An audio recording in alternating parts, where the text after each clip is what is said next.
Hello everyone, Scoot Belmont here with a new video and a new layout. I tried to make it look nice, made it in about 15 minutes in Photoshop. Anyway, that's not important. What you can do, sit here, sit down, listen to me talk about the NALCS. More specifically, I wanted to talk about Immortals and their recent success. At first, before the league started, everyone had Immortals surprising everybody, followed by TSM, Cloud9, CLG, Liquid, etc., etc., etc. And so far, that has held true. Immortals has been surprising everyone in the league with their extremely tight-knit team play. Their synergy is fantastic compared to teams like TSM, and because they've just been dominant in the laning phase as well. Now, I wanted to ask the question, are Immortals overrated? Because NA right now is kind of in this weird place where, some of the teams didn't have full rosters, some of the teams are still bringing on new people, some of the teams are just starting to pick up, some of the other teams are now just starting to slump. So it's kind of all this mishmash of, for example, Team Impulse. Nobody expected Team Impulse to get one win, let alone 3 or 4. And, that surprised a lot of people, I can imagine. Alternatively, you have Echo Fox. They're at the bottom of the barrel. They're doing absolutely awful, and mainly because they don't have their full roster. Immortals, compared to other top teams, and I use the air quotes because there hasn't really been anyone to come super duper close to beating them except Energy. They've been very successful. Like against CLG, blew them out of the water. Against TSM, a little bit closer, still blew them out of the water. Against Cloud9, easy peasy lemon squeezy. So on this scale, Immortals, the most dominant. But if we also look at those teams, TSM, struggling due to synergy issues, struggling because Double Lift and Yellowstar are two totally different kinds of bot lane players, and they're not working as well together. That might have contributed to them not being the best they can be. CLG, everyone is saying, well, not everyone, but a lot of people are saying CLG is still up there. I half believe that, because on one hand, CLG, they can compete, and they are smart. But on the other hand, Huhi has only really impressed me so far this split on Zed. That was on one game. And Stixxay is no double lift. You can compare him to being a double lift type player, but he is not nearly as skilled. He doesn't have the experience. He's not the same. He's like a watered down double lift. If we look at Cloud9, they're kind of getting back on the barrel. They're getting there. They've had High play more games than Bunny Fufu because they're still training Bunny Fufu to be that, in-game leader that they're going to need, that shot caller. So High has been in there for a while. They've been moving up. They've been doing really well. They're 5-1 with High as opposed to 0-2 with Bunny Fufu. So Cloud9, a little wishy-washy at times, but they've been doing great. Energy, their team is pretty good overall, but it's like this. If we were to rate them on a scale of 1 to 100, I would give them maybe like an 85, 80. And that's because Ganked by Mom, 100, Impact, 100, and then you have Moon, who is like maybe a 40. Personally, I think Moon is more than just the weakest person on their team. I just think he's not giving any huge impact at all. If I can look at the stats, he is the 8th best jungler in the LCS right now, and that's the starting junglers. He's behind, he's behind Hard, he's behind Proxin, and he's only really above Kire and Crumbs. So Moon, not impressive at all. His stats have not been very good either. He has a KDA of 2 compared to a KDA of 15 from Reignover and a KDA of 5 from Dardoch. So when you have a team of such high skill level players and then you have your jungler down here, you can't really do much. Especially when junglers are so pivotal to the success of a team. Like, sure, if you have a star mid laner, you can carry games because they can roam the map and they can, beat their own laner. They can go to other lanes, do everything on the map. They can play any kind of champion, do whatever. Junglers, they have the specific role to go to every other lane, to gank for these every other lane, to be initiators or peelers. And Moon just hasn't been doing that well. Like, he just has not been successful as a very good jungler. I think we saw his Nidalee the other day get completely shut down, and that kind of performance can't happen when you're on a team with so many other top tier players. Going a little back, we can use what the hell was his name? The Odd One as an example. They're on his way out. People were saying, yeah, he is the weakest link. Goodbye. But at the same time, he was still on a higher level than other junglers around him.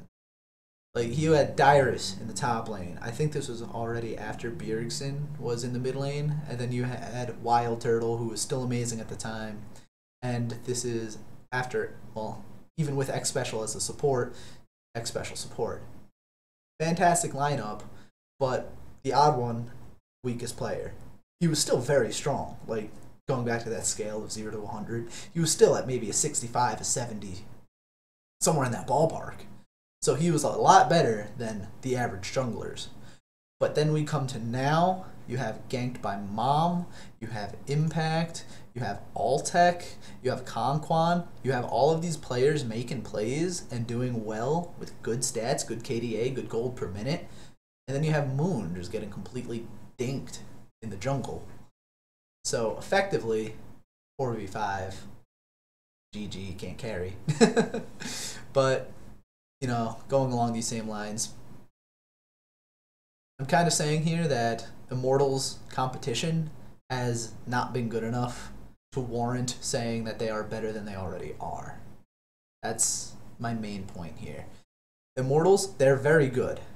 But if they were in a league with the top EU players, the top EU teams like G2, and the top NA teams like, well, at the moment, CLG, Cloud9, TSM, we just took the top 4 teams from each region and put them together, I feel like Immortals might be 3rd place out of all of these teams.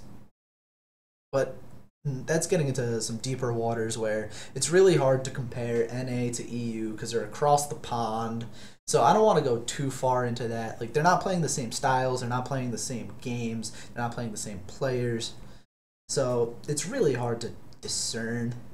But I just feel like if NA was better competition in general, we would see Immortals actually have lost a game or 2 or 3. And, going back to other teams suck. Froggen has played, 2 games for Echo Fox, and since then, it's been Golden Glue. And historically, Golden Glue has been that, sub for the LCS, but never a starter, always a bridesmaid, never a bride. So, he is on a higher skill level, but he's not up here like Pobelter. He's not up here like Bjergsen. And certainly this team cannot compete because they don't have a full roster. Wow, surprisingly to me, Alex Hitch is way at the bottom. I thought he would be a lot higher than that. But, the same point still stands. Going back to, incomplete rosters, Renegades. They just lost Ramelia, and Freeze only has 5 out of 8 games played. So, that kind of disconnect there again. They had to get that sub in, and, this synergy has not been going well for the team in general. They've just been playing really crappy in general, too. And it's really hard to say if they even deserve to be in the LCS at this point. We are halfway through the season. I feel like we can make these judgments. And to kind of go on a parallel line here, the same thing happens in the NFL. You have teams that are 6-0, 7-0, 8-0, and because their season is so short, that's the time to say, yeah, that team best in the league. That team, yeah, best in their league. These teams definitely going to the playoffs, definitely going to the Super Bowl. Can't do that in other sports like baseball or hockey because you play 80 games in one and 160 in the other.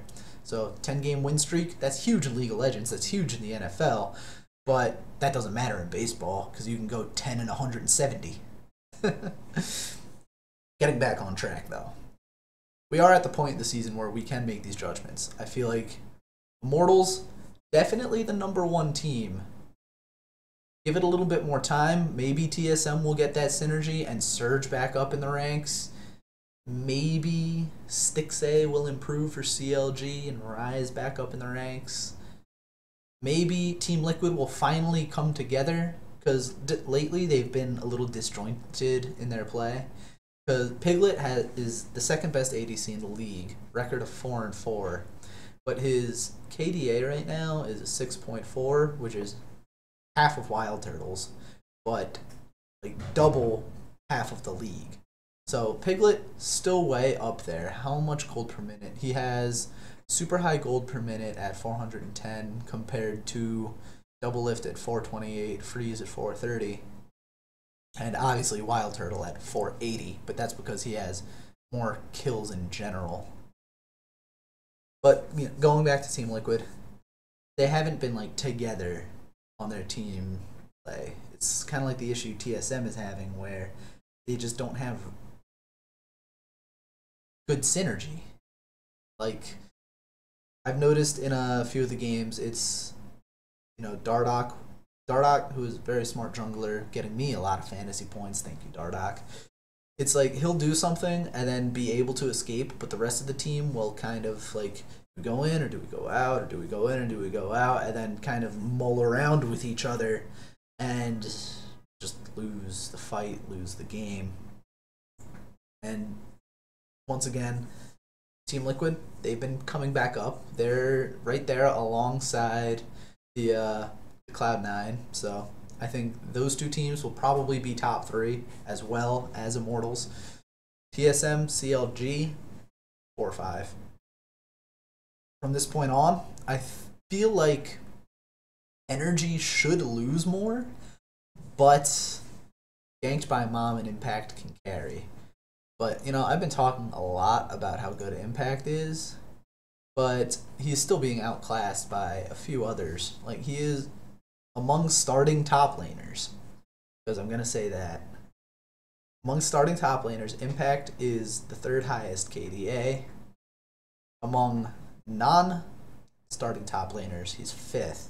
And that's because Seraph and Gate had really good games in their 3 and 1 games respectively as top laners. So Impact, comparatively, I feel like he's not at that top level he should be at. Like, he's been playing at 90% strength, and we're just waiting for him to hit 100% perfect cell. So if he does that, and if Ganked by Mom continues to play as well as he does, then yes, sure, this team will continue their more than mediocre run. I use mediocre, but that sounds bad. It's like less than amazing, but not good. Because now we're at the point where other teams will say, hey, their jungler sucks. Let's pick comps that just totally screw up junglers. Let's pick early game junglers that can just mess with the guy. Let's do things that will get this jungler uncomfortable, and I feel like that is the point where teams need to attack. Like, if you have a weak support, you're going to be afraid they'll focus your support, and they will ban out your support. Just put your support on full tilt, basically. And they kind of did the same thing. I think it was Amazing when he first joined TSM. First game, they banned out 3 junglers, took the 4th, and then they put him on Volibear jungle, which was a joke. A big fucking joke.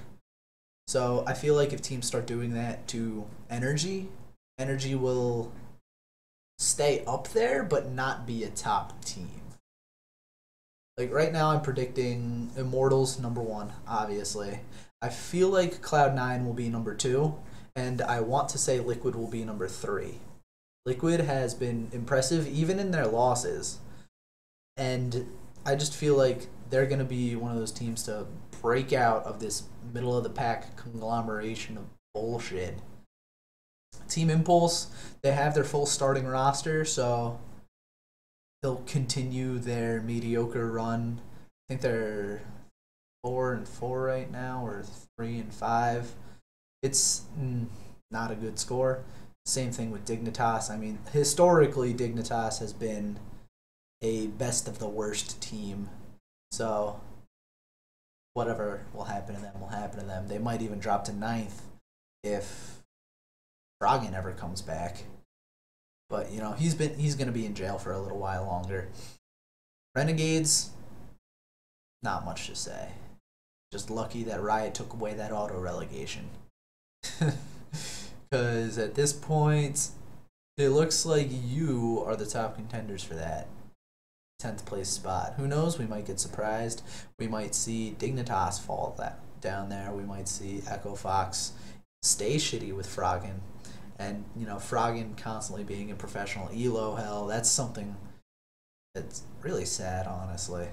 Like, he was on CLG EU, one of the best teams in the world at the time, and now he can barely struggle to keep a team together, let alone lead a team to victory.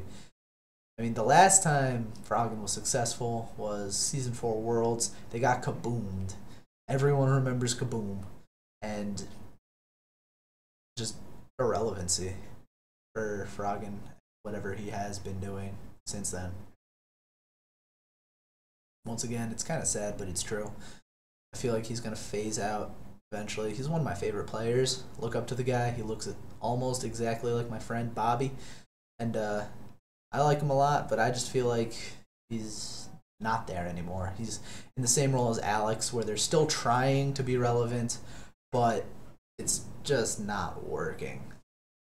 Like, in Alex's case, Crumbs is one of those crappy junglers, like Moon relatively is. And, I mean, I've never been impressed with Crumbs' play, even on Dignitas. So, once again, weak jungler, weak team. Be focused. Freeze, though, might be able to help pick it up.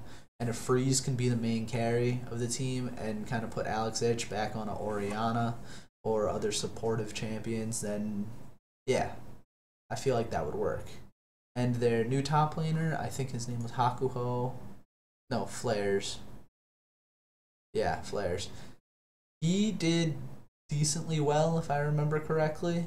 But once again, like, not a standout performance. He's just not on the same level as Impact, Darshan, and Huni, really.